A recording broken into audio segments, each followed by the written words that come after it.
ومن أحسن قولا ممن دعا إلى الله وعمل صالحا وقال إنني من المسلمين. আসসালামু আলাইকুম রহমতুল্লাহি ওবারাকাতুহ।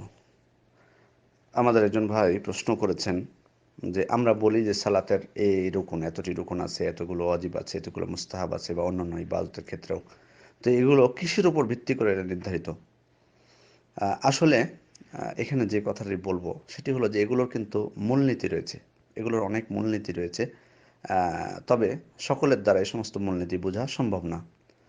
আর আপনি যেগুলো উদাহরণ দিয়েছেন, যেগুলো নির্দেশগুলো কখন ওয়াজিব হয় কখন হয় না, এগুলোর কিন্তু মূলনীতি রয়েছে, এগুলো মূলনীতি রয়েছে।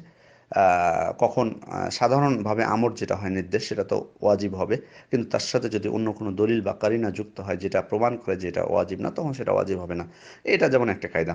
তারপরে আপনার প্রশ্নে আসি। প্রথমত, রুকুন, ওয়াজিব, সুন্নাত, এই যে সালাতের বা অন্যান্য ইবাদতের যে নির্ধারণ করা হয়, এটি কিসের উপর নির্ভর করে?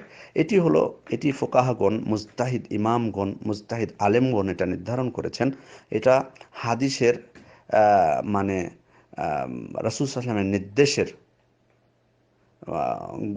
মানে এটা তার নির্দেশটা মানে কতটুক সেখানে প্রযোজ্য, বা যে বিষয়ে ইবাদতটা এসেছে, যে নির্দেশ মানে বিধানটা, সেই বিধানটার ক্ষেত্রে কতটুক কড়াকড়ি করা হয়েছে বা কতটুক শিথিলতা করা হয়েছে, এইগুলোর উপর ভিত্তি করে তারা এগুলো নির্ধারণ করে থাকেন। এটা কিন্তু যেমন তেমন মানে ব্যক্তির পক্ষে কখনোই সম্ভব না, যেমন তো যতই তিনি আলেম হোক না কেন।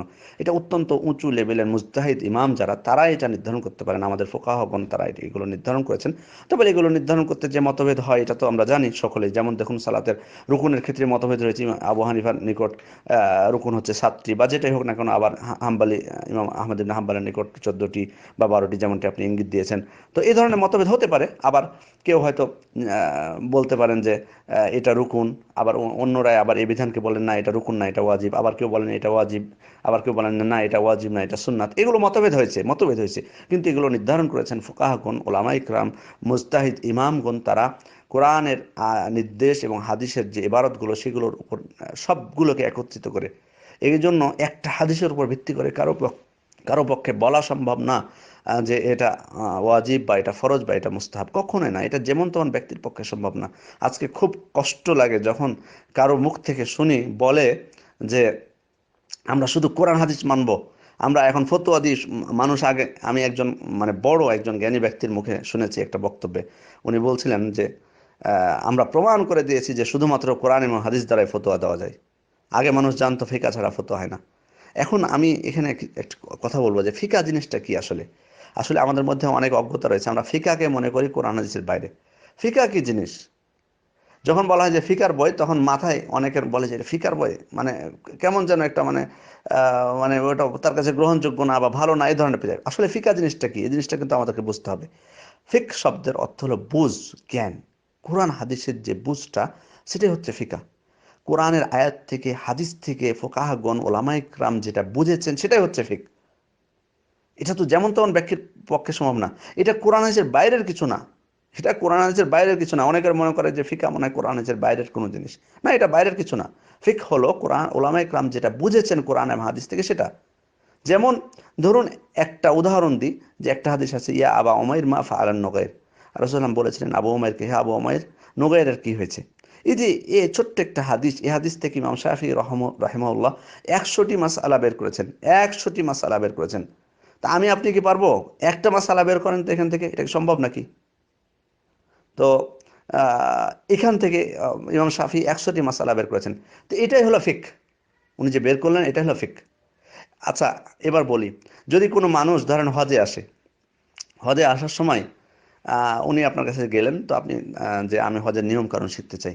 আপনি যদি তাকে কিতাবুল হাজ, সহিহ বুখারীর অথবা সহিহ মুসলিমের কিতাবুল হাজ সুন্দর করে আপনি কপি করে তাকে দিয়ে দেন যে এই হাদিসগুলো পড়ো, তুমি হজের নিয়ম শিখে যাবা, সে কিছু বুঝতে পারবে? সে হজের নিয়ম কি সে কিছু বুঝতে পারবে? অথবা আপনি কিতাব, কেউ সালাত শিখতে চাইলো, নতুন ইসলাম ধর্ম গ্রহণ করেছে, বলে সালাত শিখবো, আপনি যদি তাকে কিতাবুস সালাত তাকে ফটোকপি করে দিয়ে হাদিসগুলো শুদ্ধ হারাই দেন, সে কি বুঝতে পারবে? কখনোই বুঝতে পারবে না। কারণ সেখানে তো ব্যাখ্যা মানে এই মানে যে সালাতের নিয়ম কানুনগুলো, কোনগুলো রুকুন, কোনগুলো ওয়াজিব, কোনগুলো সুন্নাত, এগুলোই ফুকাহাগণ হাদিসের থেকে বের করে স্পষ্টভাবে, আলাদাভাবে, সুন্দরভাবে সাজিয়েছেন এগুলোকে। এটাই হচ্ছে ফিকা, এটাই হচ্ছে ফিক। এবং আমরা সেজন্য সহজভাবে বুঝে নিই যে সালাতে দাঁড়ালে কিভাবে আমাকে সালাত আদায় করতে হবে, এই যে নিয়ম কানুনগুলো, এটাই তো ফিকা। এই যে আমাদের সালাত শিক্ষার বই লিখি সালাত শিক্ষার জন্য, তো সালাতের নিয়ম কানুন সেখানে থাকে, কোনগুলো রুকুন, কোনগুলো ওয়াজিব, কোনগুলো সুন্নাত, কোনগুলো মাকরুহ, কোনগুলো কিভাবে, এটাই তো ফিকা। এগুলো লেখার কি প্রয়োজন ছিল? যদি হয়তো আমরা কি কিতাবুস সালাত, যেটা সালাত অধ্যায় হাদিসের, এগুলো কি ফটোকপি করে মানুষকে বিতরণ করতে পারি না? কিন্তু মানুষকে বুঝবে নাকি এগুলো? সেজন্য তো সালাতের বই লিখি। তো সালাতের বই লেখা আপনাদের যেমন আপনারা প্রয়োজন মনে করছেন যে বই লিখতে হবে, হজের বইও লিখতে হবে, তো ফকিহগণ তো এটাই করেছেন। আর এটাই তো হলো ফিকা। এই যে সালাতের বইগুলো, হজের বইগুলো, এগুলো ফিকার কিতাবের অন্তর্ভুক্ত।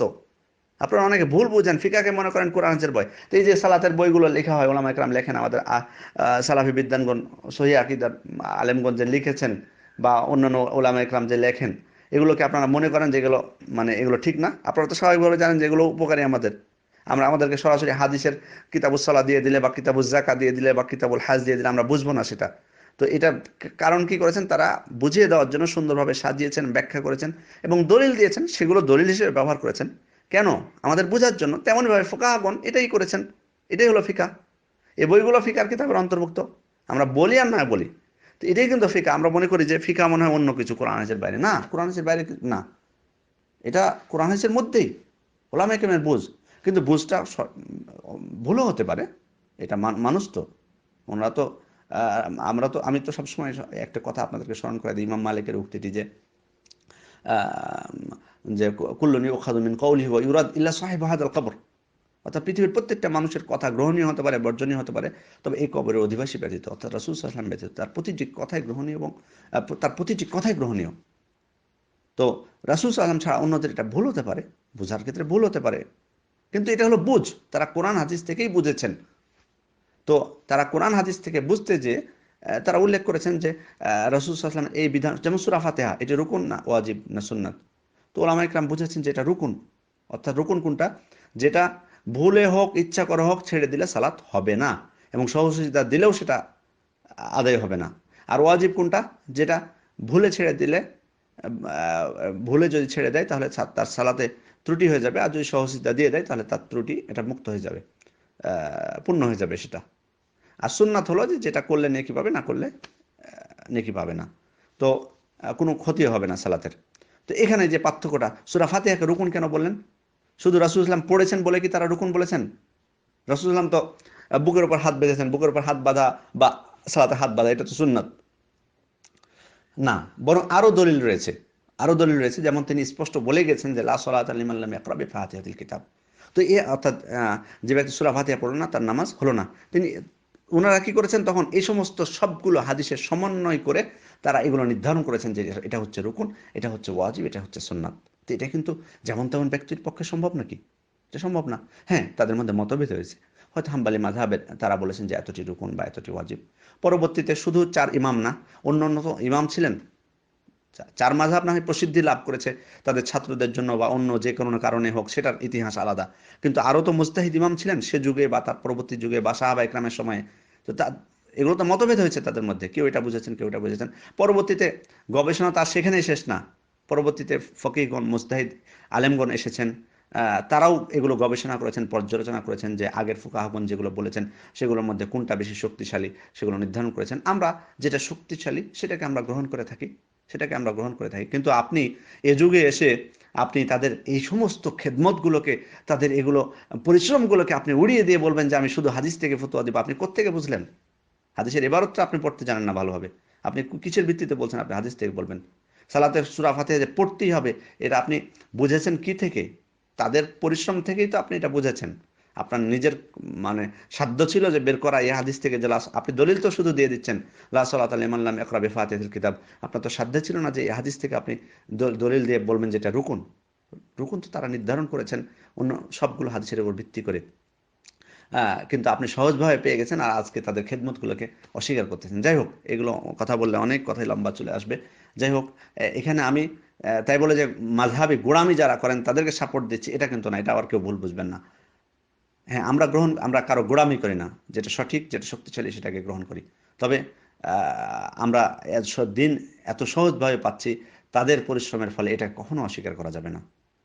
আর আপনি কত বড় ইয়া হয়েছেন যে আপনি শুধু হাদিস থেকে ফতোয়া দিবেন, আপনি ওলামা ইকরামের বক্তব্য দেখবেন না, সালাফে সালেহিন কিভাবে কি বুঝটা বুঝেছেন সেটা দেখবেন না।